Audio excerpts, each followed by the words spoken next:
Fala, Mário. E aí? Tudo Como é que bom? você tá? Como é Beleza? que estão as coisas aí? Tranquilo. Estamos aqui falando hoje sobre pesquisas. Mário, sabe que uma coisa que está me chamando a atenção? Aham. É o número de institutos de pesquisa que a gente tem ativos, né? Isso também melhora muito a qualidade da informação na política. Verdade. Sinceramente, melhora porque você Sim, cria concorrência e tal. claro. Durante anos, a gente veio fazendo política com dois institutos, né? Existiam outros lá, o GERP, GPP, mas eles ficaram na periferia, eles não entravam nos canais de comunicação, né? Mas você tinha Ibope e Datafolha. Agora você começa a ter uma série de institutos, né, que começam a entrar nesse campo, o que permite o eleitor a saber conviver com pesquisa e permite a nós que trabalhamos no mercado de campanha a ter opções de análise, né? Quer dizer, você passa a ter várias análises. Você vê, a última vez agora, que essa semana, saíram 5 institutos de pesquisa, foi isso? Exato.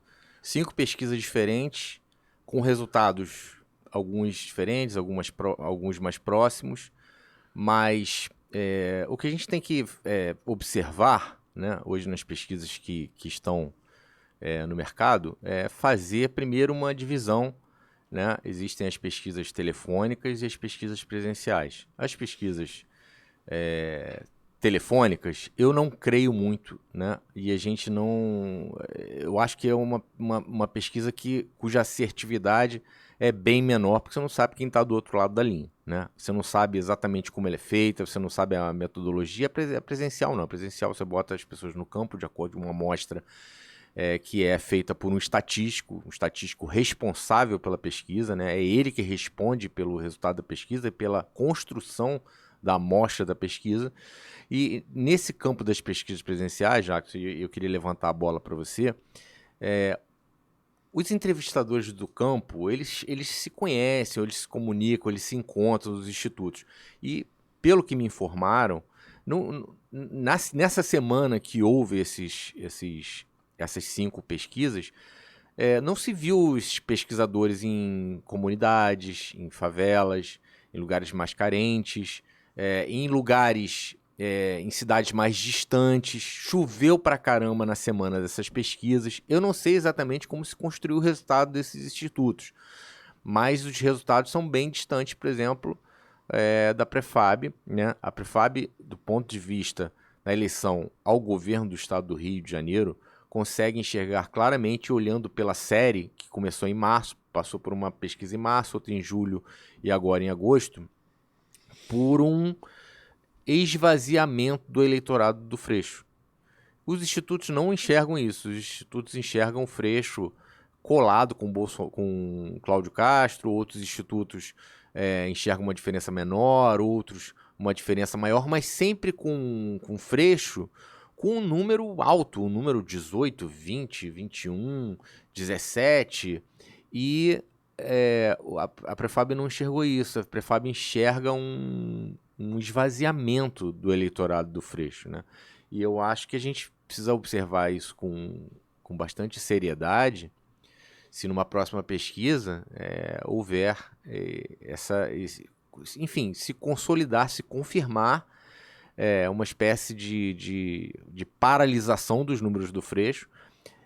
A gente tem que entender o seguinte: a capital é responsável por 39% do eleitorado, ou seja, a capital decide a eleição, sim.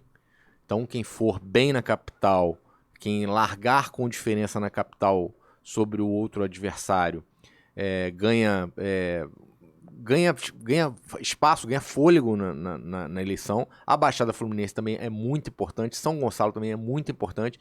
A gente não sabe exatamente aonde foram os pesquisadores desses institutos, qual foi o campo pesquisado, mas a impressão que me dá, Jackson, não sei exatamente como é que você avalia isso, é que o campo está sendo feito mais nos centros da capital e deixando de fora as favelas, que são vozes muito ativas Sem dúvida, Mário. dentro da formatação das pesquisas. Primeiro, sem dúvida, porque eles trabalham com pesquisadores, com entrevistadores, né? E que têm dificuldade de convivência nesses ambientes. Quer dizer, a primeira coisa É o interessante medo, né? é o medo. A primeira coisa interessante quando você quer fazer pesquisa nessas nessas áreas é você ter pesquisadores de lá e saber como apura essas informações, né? Como é que elas chegam. A gente que olha as coisas pelo lado tendo pesquisa e não tendo pesquisa, que eu chamo de percepção, a percepção é de esvaziamento do Freire, sem dúvida, o Freixo esvazia. Você vê nitidamente isso na própria projeção das pessoas. As pessoas falam na eleição no Rio de Janeiro, não falam de Freixo. Não falam também muito menos de Cláudio Castro, só que Cláudio tem uma estrutura em volta dele enorme. Agora a Globo começou, o RJ começou com aquelas coisas de levar o candidato para a rua todo dia. Então ele manda a agenda, é nítida a diferença. Nítida a diferença. O Cláudio Castro tem todo mundo com ele. Então ele está indo para a rua com uma multidão, ele está vendendo à multidão a ideia de celebridade. Né? Isso em campanha conta. O Freixo isolado. Você vê o Freixo andando na rua com aquele pessoal do PSOL. Sozinho, PT. Eles podem Isso achar... impacta a população negativamente. Muito. Né? Mário, televisão e rede e vídeo é muita emoção. É entretenimento, né? A televisão é isso. Ninguém está ali para fazer análise.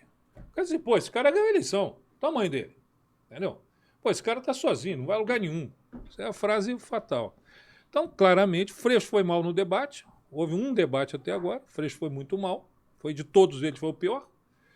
Cláudio Castro conseguiu se anular no debate a tal ponto que todo mundo batia no Freixo. Você colocou isso aqui com propriedade já.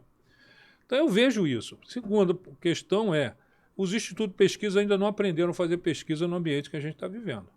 Não aprenderam mesmo. Verdade. Né, que é o ambiente pós-Covid, o ambiente de dificuldade e tal. Quando a Prefab fez a pesquisa e levou em consideração uma coisa que você fala sempre, o Henrique fala sempre, que é a checagem. A checagem resolve esse problema. Quem resolve esse problema é a checagem. Exato. Né? Porque você consegue saber se o cara foi pesquisado mesmo ou não, como é que foi feito isso, você consegue vencer as dificuldades do entrevistador.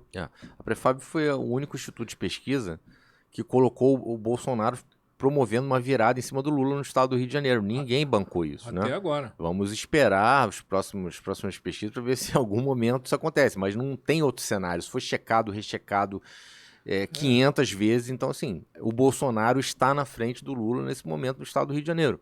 Houve essa virada. Por quê? Talvez por causa da baixa dos combustíveis. Minas também. Talvez por causa do auxílio emergencial que está chegando lá na ponta, mas existe essa virada. A diferença de 18 pontos caiu para 7 em Minas. Não foi feito para a Prefab, mas os institutos não estão conseguindo evitar. Houve uma queda enorme da diferença entre um e outro. Porque começa a penetrar, a imprensa fala da tal do Auxílio Brasil, de não sei o que e tal. Eu ainda acho, mas aí você fazendo pesquisa pode testar isso, né? Eu ainda acho que a questão fundamental é a questão do combustível. Isso pegou muito na população, muito. Mesmo que quem não dá importância a esse troço, viu um presidente lutando desesperadamente para resolver. Verdade. Não foi uma coisa, vou lá e mudo. Ele falou isso na entrevista dele no Jornal Nacional. Disse assim, eu não fiz por decreto, não fiz na canetada. Né? Isso está contando muito. E no estado do Rio você está vendo isso. Eu tenho feito, contribuído e visto, né, de perto pesquisas por dentro das cidades. Né? Uma coisa é você fazer uma pesquisa estadual em que você pega amostras que são distribuídas pelo estatístico por cidade. Outra coisa é você fazer uma pesquisa na cidade, né, por dentro da cidade com uma amostra maior, né, que permite você ter um olhar claro sobre o resultado. E assim, nas cidades, sejam na Baixada, sejam cidades do interior, Cláudio Castro 20, Freixo 6, Cláudio Castro 19, Freixo 5, Então, existe um cenário, um panorama que em o modelo de campanha que o Cláudio Castro escolheu, de muita estrutura, muito volume, muita gente na rua, a probabilidade, eu não sou mãe de Ná, mas a probabilidade de o Cláudio Castro ser eleito no primeiro turno é gigante. Hoje é. E você vê que ele continua apostando dos dois lados. Ele continua apostando dos dois lados. Naquilo que eu chamei aqui de cima do muro. Uma hora cai. Mas ele está apostando para os dois lados. Tanto é que você não vê no material do Cláudio, você não vê o nome do presidente. Você não vê o nome. As bandeiras você não vê o nome do presidente. Porque, e também é suficiente lembrar que os dois têm o mesmo número. Mas ele não aposta no nome do Jair Bolsonaro, porque ele sabe que vai conseguindo tirar gente do Freixo para o lado de cá. Né? Verdade. Então eu acho que pode sim ter um primeiro turno no Rio, pode acontecer. Existe uma... É sempre assim, né? Existe uma opinião corrente na classe política, né?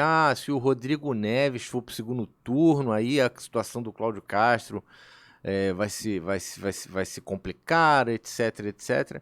Eu não consigo nem enxergar o Rodrigo Neves indo para o segundo turno, não consigo enxergar de jeito nenhum, e também não consigo enxergar, mesmo se isso acontecer, eu não consigo enxergar o Rodrigo Neves vencendo o Cláudio Castro no segundo turno.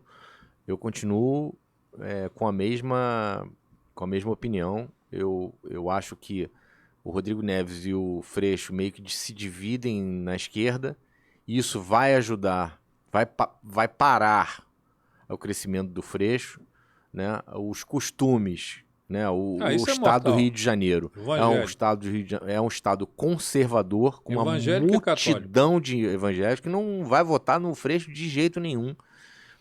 Então, a tendência, né, Jacques, a tendência é a gente conseguir enxergar aí um crescimento consistente do Cláudio Castro nas próximas pesquisas. E depois a gente vai ter que fazer uma análise disso, né? Porque, eu não vou falar o nome do Rodrigo Abel, porque os caras reclamam que eu falo sempre o nome do Rodrigo Abel, então eu não vou falar o nome do Rodrigo Abel hoje para não dar nenhum problema. Mas a questão é o seguinte, cara, existe uma chance enorme do Voltaço, que é o time lá de Volta Redonda, ser campeão brasileiro. Uma chance enorme. É só tirar os outros times de campo. Tá certo? Verdade. Quer dizer, o que eles fizeram com maestria. Verdade. Não tem concorrente, cara. Não tem. Não deixaram entrar ninguém nesse jogo. Não tem. Não deixaram entrar ninguém. E o Rodrigo Neves ainda está jogando, ainda está ali na beira de campo para entrar e tal, porque o Felipe Santa Cruz deu em nada. O Eduardo Paz fez uma aposta ruim. Quando ele foi lá fazer a contabilidade da eleição dos deputados dele, ele disse assim, com esse cara eu não elejo ninguém. Caiu fora, juntou o Felipe na rebarba ali do Rodrigo Neves, que nem fala no Felipe, o Felipe deixou de existir, e vai empurrando. É um campeonato de 3 times, cujo primeiro time contratou todos os melhores jogadores do mundo para ir para campo. Os técnicos, canais de televisão e tudo. Verdade. E aí, na hora, dá um peteleco. No final dessa parada, se esse cara ganhar no primeiro turno, tem que escrever uma obra escrito assim, Rodrigo Abel venceu a eleição. Matador de candidatos. Matador de candidatos. E achou uma fórmula inteligente. Se a gente for trabalhar para alguém daqui para frente, tem que tirar os adversários. Né? É isso. Vamos ver como é que vem as próximas pesquisas aí para a gente conversar. Agora só acredito na Prefab. Acredito na Prefab. Tem um instituto aí que você costuma falar que fica até ruim de falar dentro da igreja, né? Que é o quê? Cuest. Cuest. Cuest. Fica até ruim. É isso. Bom te ver. Menino, valeu.